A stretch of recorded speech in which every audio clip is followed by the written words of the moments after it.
εργασία των Αγγλικών. Λοιπόν, σαν καθηγητής, παρακολουθώ λοιπόν εύκολα τη δημιουργία των wiki, παρακολουθώ τις αλλαγές, βάζω σχόλια και παρακολουθώ την εργασία κάθε μαθητή στην ομάδα. Στο blog, όπως σας είπα και πριν, μπορούν οι μαθητές να βάζουν ερωτήσεις, τις οποίες μπορώ να απαντάω εγώ. Μπορούν να βάζουν ερωτήσεις που απαντούν άλλοι μαθητές, που όταν γίνεται κάτι τέτοιο, εγώ το θεωρώ σαν μία, ας πούμε, εξέταση στην τάξη, σαν να μου είπε ένας μαθητής κάτι καλό στην τάξη. Αν το πει στο blog, το ίδιο πράγμα είναι για μένα. Μπορεί να κάνουν έξυπνες ερωτήσεις, οπότε επίσης θεωρώ ότι ο μαθητής αυτός είναι καλός. Και μπορούν να απαντάνε και σε ερωτηματολόγια που σχετίζονται κυρίως με την αξιολόγησή τους. Δηλαδή, κάνουμε ας πούμε μια εργασία και λένε οι μαθητές, κύριε, η εργασία μου ήταν πολύ όμορφη. Μπορεί να ήταν λάθος, αλλά ήταν πολύ όμορφη. Τι βαθμό πρέπει να βάλω εγώ τώρα σε μια εργασία που είναι πολύ όμορφη ή σε μια εργασία που είναι άσχημη αισθητικά, αλλά είναι τελείως σωστή?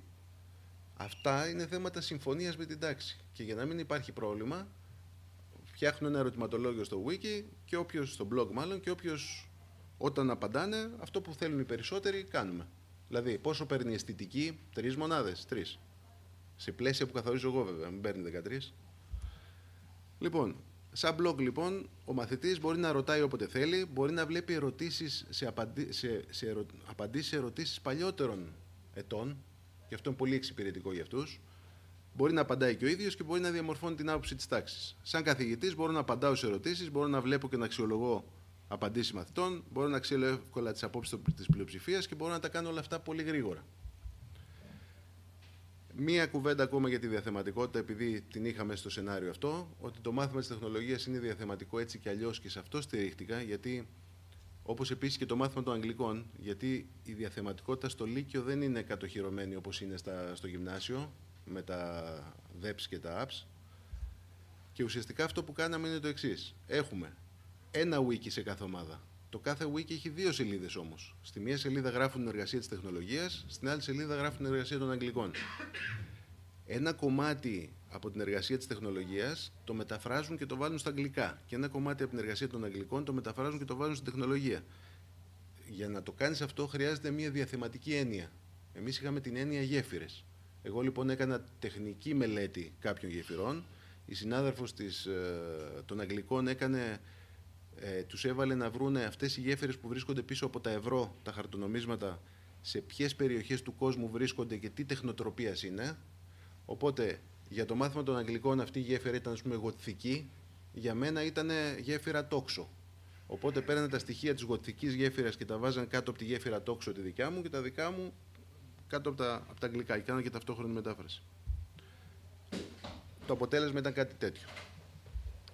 Λοιπόν, αφού τα κάνω όλα αυτά, έχουμε φτάσει στο δεύτερο τετράμινο, που εδώ θα σας πω πολύ λίγα, γιατί καταλαβαίνετε ότι όταν ένας μαθητής φτάσει μέχρι σε αυτό το σημείο, τα ξέρει.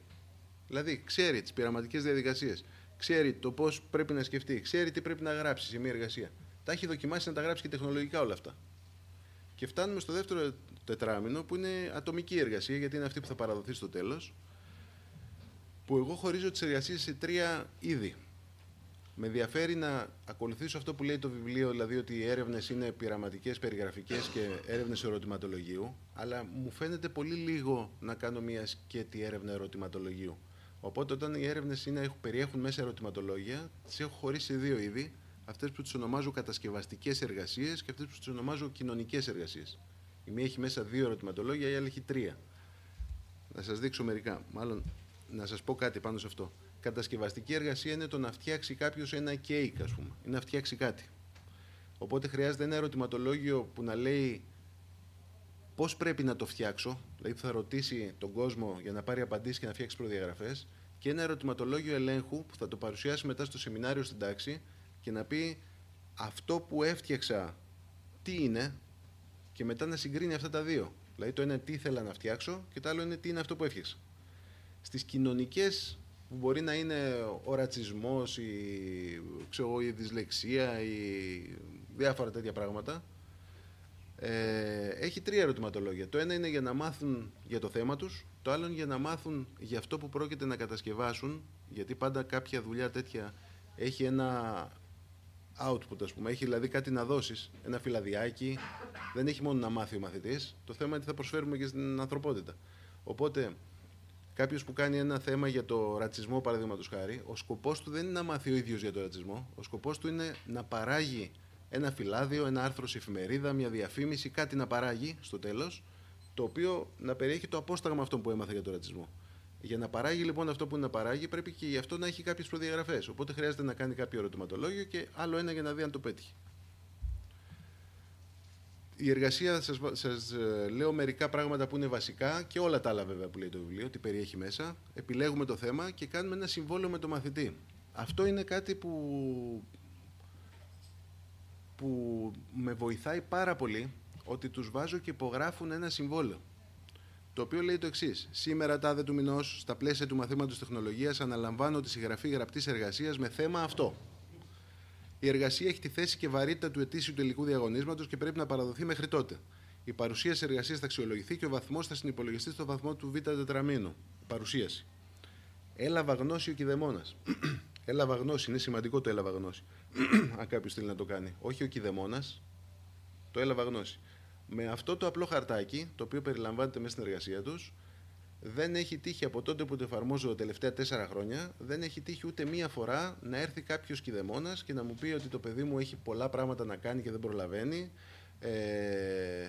Τέλος πάντων, να υπάρχει κάποια αμφισβήτηση ως προς εμένα και ταυτόχρονα οι κηδεμόνες ελέγχουν και κάπως τα παιδιά τους, γιατί ξέρουν ότι από τότε έχεις τόσο περιθώριο για να κάνεις τη δουλειά σου. Αν επιτρέπετε, να. Σε αυτό το κείμενο ίσως θα έπρεπε να προσθεθεί αυτό που έχει σχέση με το Σεπτέμβριο. Ότι σε περίπτωση που δεν θα μπορέσω ή δεν θα παραδώσω την εργασία αυτή, σωστά, θα πρέπει να γνωρίζω ότι οφείλω υποχρεούμε να την παραδώσω το Σεπτέμβριο. Ωραία. Λοιπόν, μετά έχει ένα χρονοδιάγραμμα, το οποίο το αποφασίζουν οι μαθητές μόνοι τους και το φτιάχνουν. Εδώ έχει φτιαχτεί ένα στο Excel. Μετά περιλαμβάνει τις μεταβλητές, σταθερές κτλ., τις έρευνες που έχουν κάνει. Αν κάποιος θέλει να κάνει μια κατασκευαστική εργασία, χρειάζεται να κάνει μια έρευνα στη βιβλιογραφία. Δηλαδή, αν κάποιος θέλει να κάνει το κέικ, ας πούμε, να δει κάτι, τι έχει γραφτεί για το κέικ, να δει τι κέικ πουλιέται στην αγορά, τι είδη κέικ πουλιούνται στην αγορά και να κάνει και ένα ερωτηματολόγιο για να δει τι κέικ θέλει η ομάδα η οποία θα αποφασίσει για το κέικ του, ας πούμε.